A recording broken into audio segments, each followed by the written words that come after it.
Let's jump right into the explainer. Today, we're completely reframing one of the most famous and honestly probably the most misunderstood texts in human history. If you grew up hearing all about the patience of Job, well, prepare to have that image completely shattered.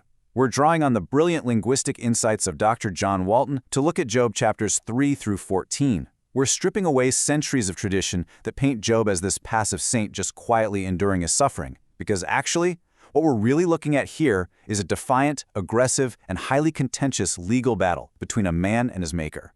And it all begins with one agonizing little word. Why? It's the universal question of human suffering, right? And it's a single word that drives Job's soul-rending descent into despair. In chapter 3, he just repeats it over and over. Why, why, why? It's the word on the lips of literally every suffering person.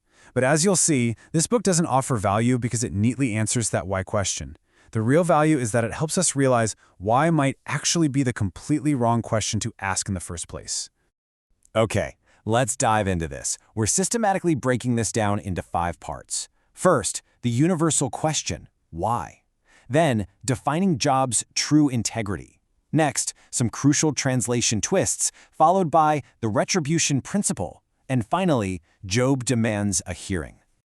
Section 1. The universal question, why? As we jump into chapter 3, the prologue is over, the narrative storytelling is done, and the raw, unfiltered discourse has begun.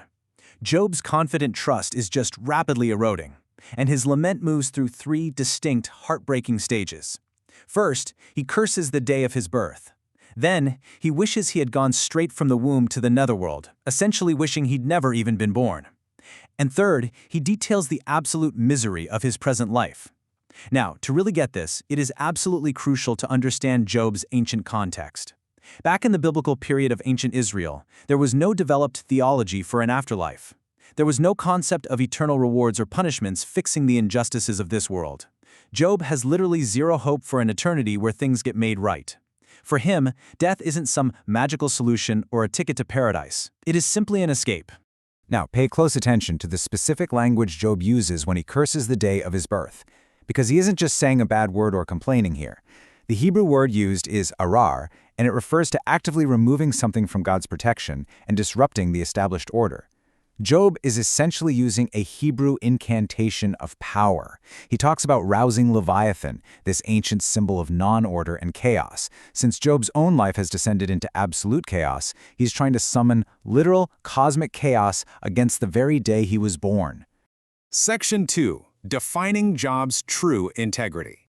So, despite his incredibly dark lament, the text tells us Job maintains his integrity. But we really need to define what that actually means in this ancient context. The crucial point is this concept of disinterested righteousness. See, Job's integrity is not about moral perfection. Let me be super clear about this. Job goes to some very dark, very wrong places in how he thinks and speaks about God in these chapters.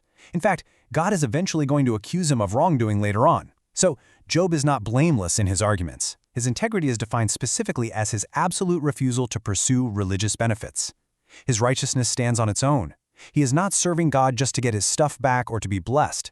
He practices righteousness for righteousness' sake. Maintaining that pure, unselfish motive, that disinterested righteousness, is literally the one thing Job still has left. And it's all he needs to keep the core question of the book alive.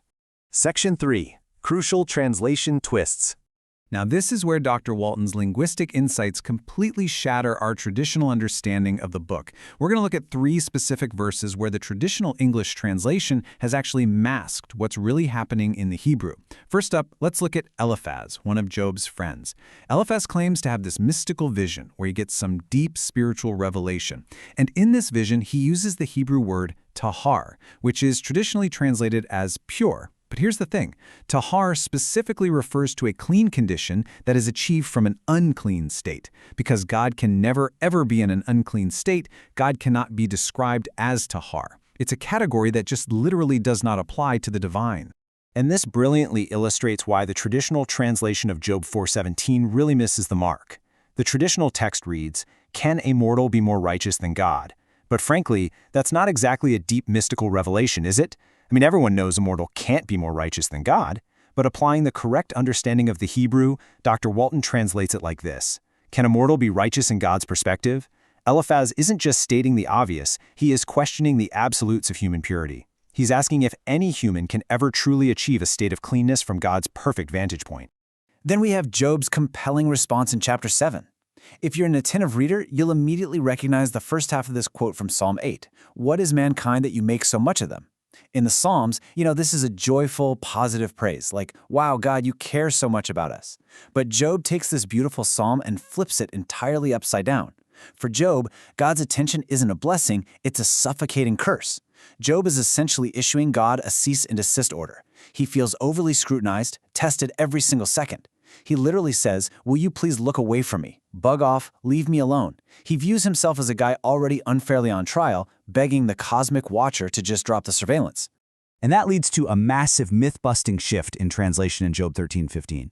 The traditional translation is that famous pious declaration, though he slays me, I will hope in him. It sounds like the ultimate expression of quiet, passive faith, right? But the Hebrew particles here are incredibly tricky. Dr. Walton translates this verse as, even though he may slay me, I will not wait in silence. This completely changes the narrative. Job is not a passive sufferer waiting quietly. He is a defiant man arming himself with courage. His friends are telling him to back down, but Job is saying, look, I don't care if God strikes me dead for my audacity. I am not going to stay quiet. I'm going to argue my case. Section 4. The retribution principle. Let's move to this next part and see how it builds, because to understand why Job is so incredibly defiant, we have to look at the core worldview clash happening across chapters 4 through 14. All three friends operate on a strict retribution principle, which is basically the idea that the righteous are always rewarded and the wicked are always punished in this life.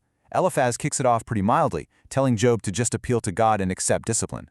Job fires back, stop treating me as guilty, I will confront God directly. Then Bildad escalates things.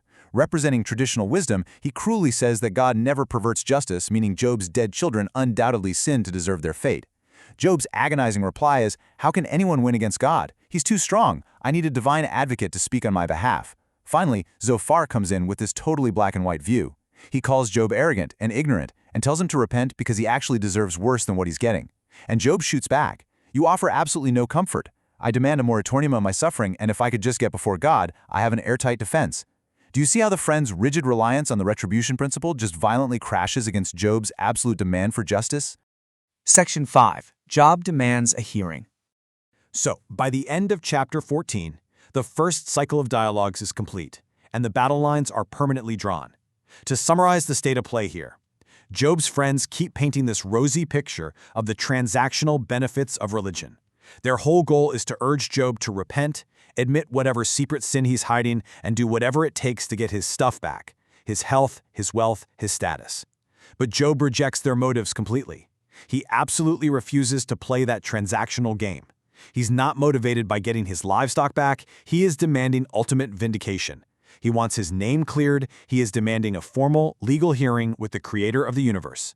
Job has fully armored himself with his own integrity.